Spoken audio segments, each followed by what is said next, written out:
Hello and welcome back to the channel where I'm joined again by Connor McKenna and we're going to have a few discussions about the weekend's hurling action. There was quarterfinals, there was Joe McDonagh Cup and finals in the Christy Ring and Nicky Rackard. So we'll start off at the top of the tree there.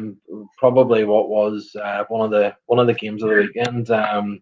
Certainly in the hurling side of things, when Galway and Tipp, two teams, have recently been All Ireland champions, went head to head in the quarter final, and it was Galway who just edged out the win and ended Tipp's reign as All Ireland champions. So, what did you make of the game yourself? Yeah, I thought it was a brilliant game. I thought that was good. I think that Galway and Tipp produced a brilliant game. I think in 15, 16 and 17 they've had super game. I think back in 2010 it was a brilliant game too, and also in 2014 it was a good game in the qualifier. So these teams in the end, this episode didn't disappoint, and I suppose it was only a point in the games in 15, 16 and 17. But Galway probably have slightly, I think from 14, 17 there was 2 wins each for both these teams, and then 15, 16 and 17 they met in semi-final. I think Barry Kelly refereed all 3 of those games from Mullingar, my own club, but there was only a point in it each time. Galway won 2 of them and Tipp won 1, and I think at the weekend Tipp didn't really perform in the first half. Really, I thought they were a bit slow, a bit sluggish. Didn't really play well. They went 4 points up in the half. They went 6 points up in the second half. They thought they looked certain to win, but Kyle Barrett's red card did change, and now I think we'll get on to the red card in a second. But Tipp were, and look, I think Jake Morris could have been sent off in the first half for Tipp, the second yellow as well. Now, it probably would have been harsh as well in that sense. And just going back to the VAR, Gerry, what we were saying earlier on, that could be something to play to come in the future. But Kyle Barrett, bit unlucky. The second yellow card probably was yellow. The first one might have been a bit harsh, but I suppose you take these things as they come, don't you? Tipp got probably the breaks in last year's All-Ireland final, and this year I suppose Galway got the break with the red card. But Galway, again, it was in the game, and then Aidan Hart popped up for the late goal, so it doesn't score too many Hart, but he got the goal, and that sent Tipp through, or sent Galway through even to the semi-finals. Okay, and the other semi-final was a bit more, or the other quarter-final, sorry, was a bit more straightforward with Waterford running out 327 to 318 winners against Clare. So the Clare dream came to an end. They've done okay, and certainly Tony Kelly will be one that we'll remember from this championship. But it's Waterford move on, and probably no real surprise. No, by far the better team. I think that Tony Kelly got injured in the first few minutes of the match. He didn't go off, but I don't think he wasn't right. It was obvious that he wasn't right. Aaron Shannon had a great game for Tipp. He did it in the forward for Clare, for Clare in the forward line. But I think the goal came, or Waterford got the early goals. They kind of got them over the line. Desi Hutchins had a great game. He seems like a real find for Waterford. But I suppose they were in the Ireland final 3 years ago, and they didn't really do themselves justice in 2018 and particularly in 2019 in the championships. But this year, I suppose Liam Cahill's an excellent coach, but they came in with a clean slate. They did very well against Cork. They played very well against Limerick, and they had a brilliant win against Clare. Now, when I suppose this game and the first Waterford looked like they might have ran away with it, but Clare got right back in the game. But the second half, there was only ever going to be one winner, and that one winner was Waterford. But they have absolutely nothing to fear going into play Kilkenny in the semi-final on Saturday evening. We were talking about it a wee bit in the football. The teams who played preliminary rounds and stuff, have come through their provincial championships and are in the semi-finals. And I've noticed a few excuses creeping in already ahead of these semi-finals at the weekend, with Galway and Waterford obviously on a short turnaround. So do you think that'll have much of an impact, or do you think that the playing the games and will help them? Well, I think that the game, I think Galway would have been a bit downbeat after the Kilkenny game, and this really would have upped their mega. I actually think, Gerry, that the way it's gone, playing games every week, there's no better preparation in games. And I suppose provincial champions have a poor record. The Munster champions have a terrible record in Ireland semi-finals. We kind of mentioned that before on the show, but Limerick they lost last year in semi-final when they were Munster champions. They lost in 2013 in the semi-final when they were Munster champions. They will not want that to happen again this weekend. Out of the 3 teams left, I'd almost say Limerick have got the hardest draw playing Galway in semi-final. If they can get over this, I'd expect them to win the final, Gerry, to be honest with you. But that's a big if to get over Galway. That I'm looking forward to those games this weekend. I think that Waterford, this will never be said publicly with them, but with 3 teams left, they probably would have wanted to play Kilkenny. Having said that, Kilkenny's record in semi-finals is absolutely fantastic. They haven't lost one since 2005, and I suppose in 2000 and last year, 2019, they won against the odds against Limerick, and they're very, very hard to beat in a semi-final like Kilkenny.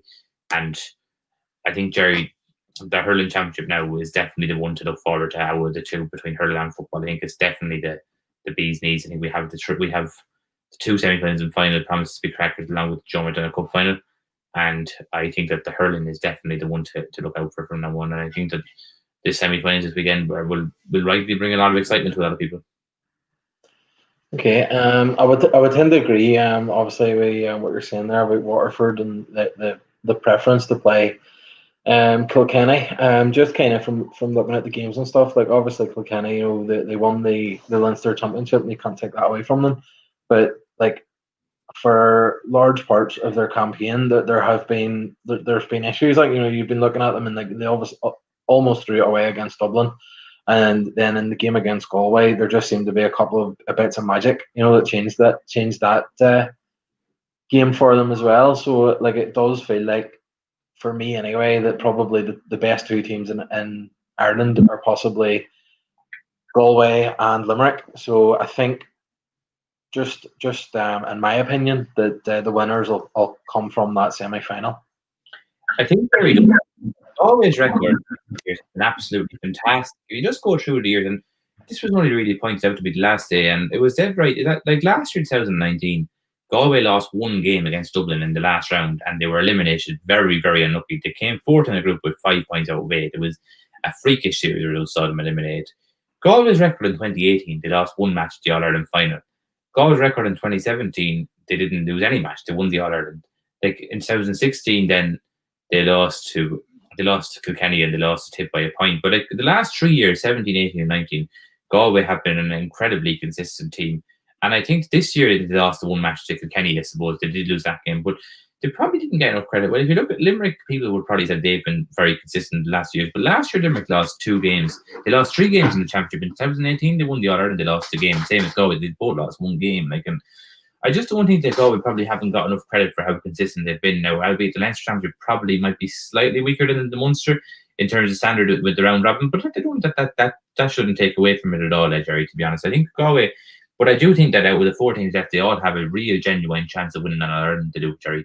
Like Waterford and Kilkenny, if they get to a final, have every chance of winning to do, especially if Galway can take out Limerick. But like Kilkenny have already beaten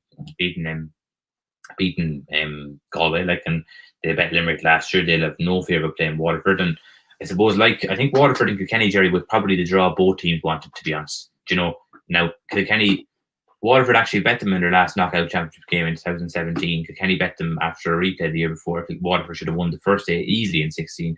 I think Kilkenny bet them in 2015, if my memory does serve me correct. So Kilkenny they bet them in 2013 as well. Kilkenny did as well. So they have a very, very good record. And they also bet them a good few times in David Fitz's era as manager of Waterford. So Kilkenny's record against Waterford is actually very, very good. So it is, So in recent years, though, Waterford have the upper hand the last game. So I can remember being at a league final in 2007, I think it was, in Thurles when Waterford bet Kilkenny.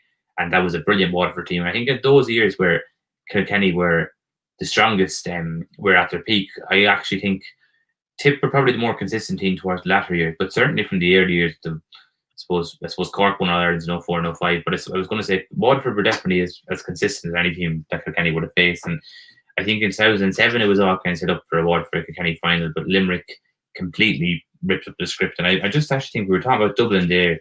In 2007, Kilkenny bet Westford in the semi-final and Limerick in the final. I'm just going to have a look at the record in Leinster that year, Gerry. I'm going to get up on the screen here because I wonder, because Dublin, people might say they have a soft enough run through the All-Ireland this year, but I'm going to see who Kilkenny bet in the 2007 championship. I have it here, Gerry, just coming up in front of me. I know they bet Limerick in the final and they bet Westford in the semi-final. They bet Offaly and they bet Westford.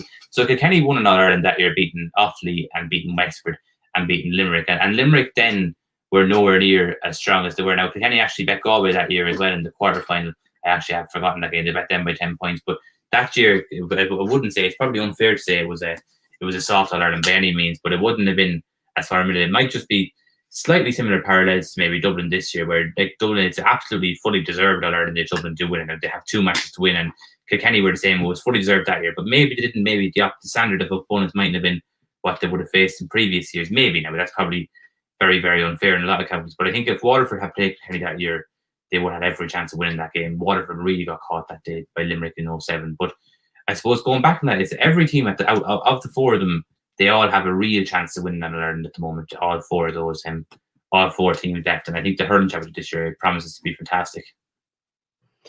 I think just the way the year's gone, there would be the sort of romantic story would maybe be Waterford, finally ending a long run without the win. Like, so we'll see obviously how that goes in the semi-finals are this weekend. So we'll get talking about them later in the week. So the Joe McDonagh Cup, we now know one of the teams that's going to be in the final. Kerry beat Carlo 222 to 123. A tight game. I think if Carlo had won that, you were pretty much left with Carlo and Antrim in the final. But Kerry won it, so they're now into the final, and Carlo or Antrim will join them there. So good times for Kerry. It's a good win for them. Yeah, I think Gerry all but going to Antrim Kerry final barring an absolute miraculous series of results. I think Antrim should beat Meath anyway in the last round to secure that, but I think even then it would take a huge score and swing to change that. So I suppose that that Kerry would be absolutely delighted. I think Fintan O'Connor was right, the manager. He said that before the championship they would have taken that scenario where they had a home match, essentially a semi-final, to book their place in the final. Like, they didn't do it against Antrim, but they did the business against Carlo, and they'd be absolutely thrilled. But I think Fernand Mackesy, I didn't see the game, but I think Fernand Mackesy coming back, getting his red card overturned, was a huge factor. I think Carlo were very unfortunate. I think a draw would have done Carlo nicely, Gerry. They would have been in a position where if they had won their last round, they would have been through. But it wasn't to be anyway, and it's been a very disappointing year from Carlo. But Kerry would be disappointed not to get up to Division 1 in the hurling, but in All-Ireland in Croke Park. Now, a lot of people expected Kerry to be playing on All-Ireland final day in Croke Park, but they mightn't have expected them to be in the small ball code and playing before a hurling final in as a curtain raiser to that game. But Kerry and Antrim, if it does come to it, which it 99% will, should be an excellent final, and it's the competition is really heating up at this stage. But Kerry, it's actually strange. They're actually going to go into the Leinster Championship if they do win a Joe McDonagh, which is it's mind-boggling to me, to be honest with you. But that's the way that they're going to do it. And I think every other year the format has carry over a small bit intensity. They get shoved in with they have to play a playoff with the team who comes bottom, Munster, to get promoted. But this year it's the one year they have a chance to actually win a Joe McDonagh and get directly promoted without any messing about. So I'd love to see Kerry get up to Leinster, but I'd also love to see Antrim get up to Leinster. And I suppose that both of those teams have earned their chance, Gerry, and it'll be great that one of them will get a chance to do the business come All-Ireland final day. Okay, I wouldn't. Obviously, it was a dead rubber, but I wouldn't like to deny you, the opportunity to talk about Westmeath beating Meath in the other hurling match. So it looked for a long time like Meath were going to win this one, and then Westmeath turned it around at the end to win 220 to 119. So I suppose they were up all night, were they, in Westmeath? No. The first point of your statement there, Gerry, was right. It was a rubber game. I think that should be taken into context, to be honest. I don't think that there's any real cause for celebration for either county, whether they won or lost. And again, I don't think it's a crisis for me that they did lose. I suppose Westmeath had a disappointing start to the championship, being eliminated after 2 games. And this is now, I suppose, if they can beat Carlo might have went to play for in the last round, really. So if Westmeath can win that game, I suppose they'll take a positives that they survived relegation. They won 2 of their 4 games into Joe McDonagh, and they're looking forward to Division 1 hurling again next year. But I just think that they have to beat Carlo. Carlo probably slight favourites to win that game at the moment, but look, Westmeath got the win. I suppose it saves them maybe having a completely losing streak in that competition this year. So yeah, Westmeath will take the win and then move on. But there's nothing really to get too excited about Westmeath or me following that game. Okay, so the Christy Cup came to an end this weekend. Kildare 316 to 22 point winners over Down. It was actually quite an interesting game. I watched a fair bit of it. Did you catch any of it yourself? Or I didn't do the game last night.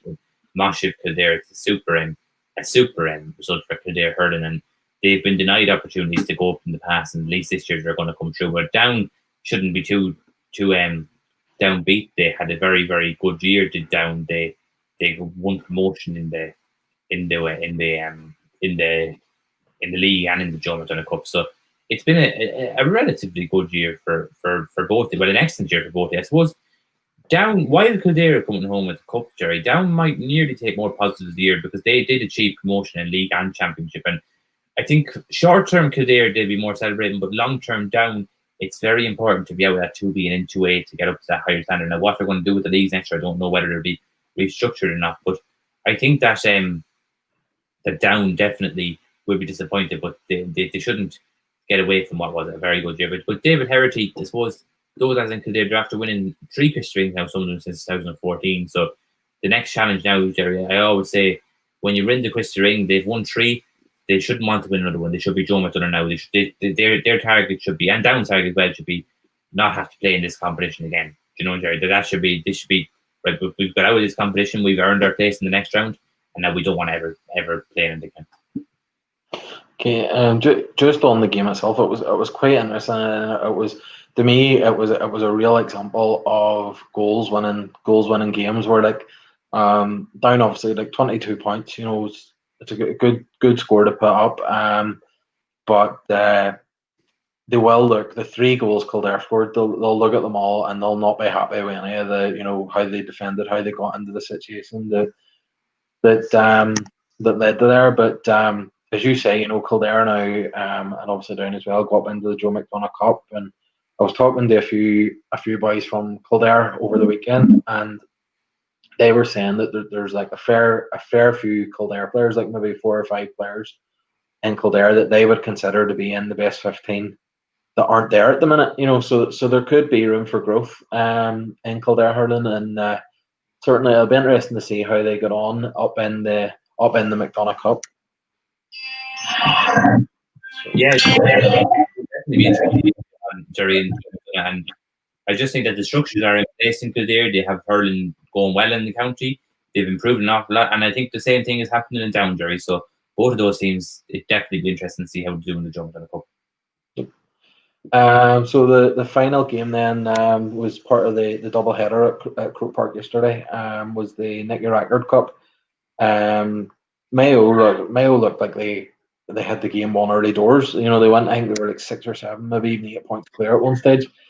Donegal fought back, and in the last sort of 10 minutes, there was about 10 minutes. It was 21-117 to the Mayo.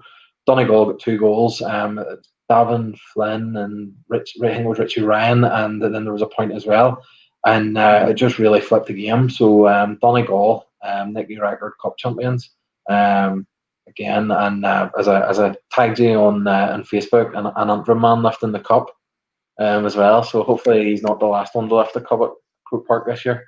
But so it's a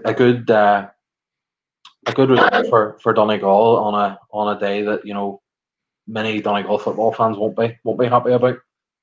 Yeah, and if you look at it in perspective, they had won in 2018, got relegated last year, and just straight back up. So I think the worst thing you can be for a county is a yo-yo team, Gerry. To be honest, I think, and I suppose it was the same in the league. They went down last year, they got relegated in 2 competitions, but I suppose to be the third they're after winning both of those competitions again, Division 3A and now winning this. So they're in Division 2B next year, they're in the Christy ring, and I suppose the next chance for Donegal is to build them become a sustainable, solid team in both of those competitions, I suppose. And yesterday, yeah, they were doing badly, but then they got the few goals. I think Declan Coulter got 8 points there, and Joe Boyle got a goal as well. And Richie Ryan came off the bench in the first half. He kind of was their game changer, got 1-1. So a good performance from Donegal, and straight back up. Mayo will be disappointed. They did a very bad year, I suppose, in the league. They didn't really compete at all. They're missing a few lads for the Turin. I think they're a bit small bit later, and a few lads were injured coming in. So it's disappointing that they got relegated in the league, and I suppose then disappointing also that they've failed to secure promotion to the Christy ring. But look, Mayo, I suppose 2B is probably the level they're probably at, and they probably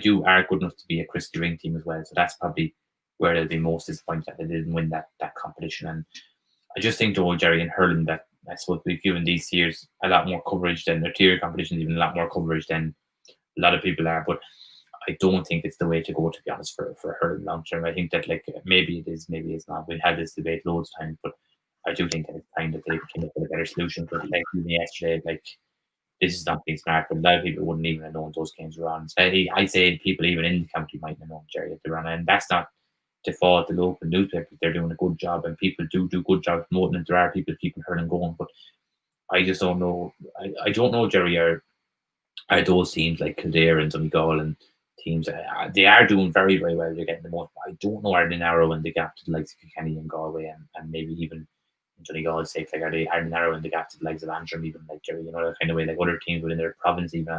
I don't know. I think the old Ulster Hurling Championship there was nothing wrong with it. I just don't think that. I think that there has to be something better than this, to be honest, for players, I would quite like to see even like all these counties, are playing, and they're playing in these lower tiers, and fair play to them for keeping the thing going. As you say, the Ulster Championship, like why can they not have an Ulster Championship and then go into some kind of tiered competition after that? Or I think there has to be a way. Like there's absolutely an appetite for these competitions. Like I made wee videos on YouTube, promoting the Christy Ring final and the Nicky Rackard final. And whenever I looked at lunchtime, and between the two of them, they had over 600 views.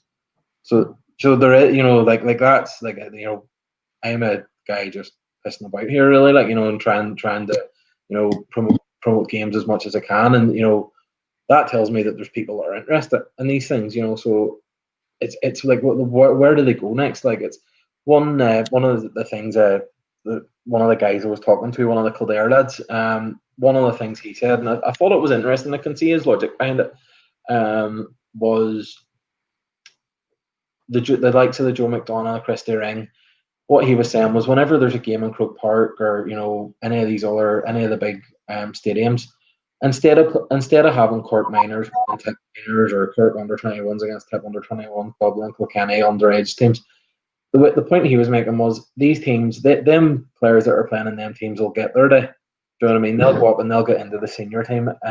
So like, why not have like Christy Ring games just being played just before the next like the big hurling games?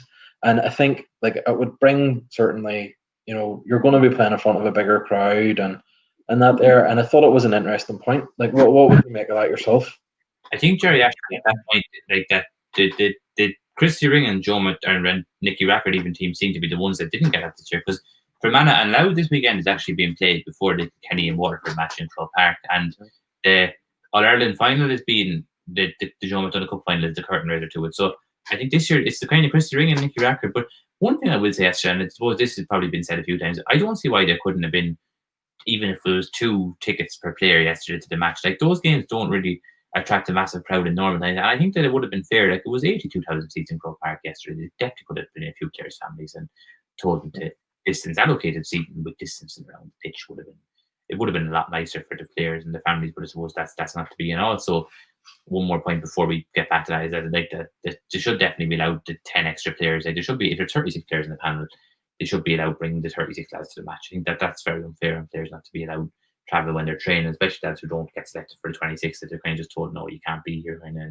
stay at home, kind of way. But just backing that, but yeah, definitely they should be given more of a platform, those games, that they should be on before the bigger matches, for definite, even if it's before a Munster Championship round. I don't even think it necessarily has to be Croke Park, but if they play them even before a Kilkenny Galway match in Nolan Park or something, I'm sure the players would love that. Just a bit of it.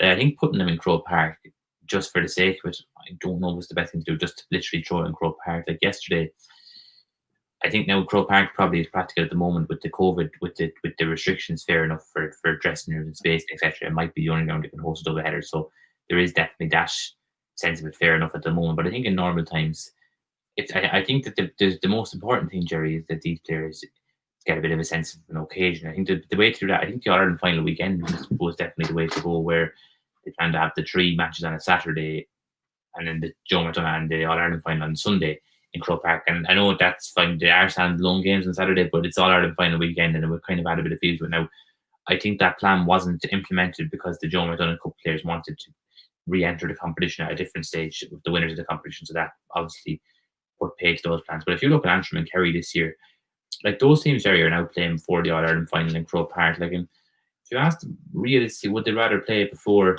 an All Ireland final in Croke Park, or would they rather go into the competition later and have a chance of winning the GAA? I'd say to be very on the fence. Like, I say, in normal times, full crowd, they might have wanted it, but like even then, Antrim, like if Antrim could, I think just say if this was in 3 years' time, Jerry, if it was a full Caseman Park, and if you were saying to the Antrim players, we can put you before a Leinster final on in Croke Park, and then if you win that, your prize is just say a third place team in a Leinster or a Munster round robin in a preliminary quarter final. Just say for argument's sake, I'm just going to pick a team randomly.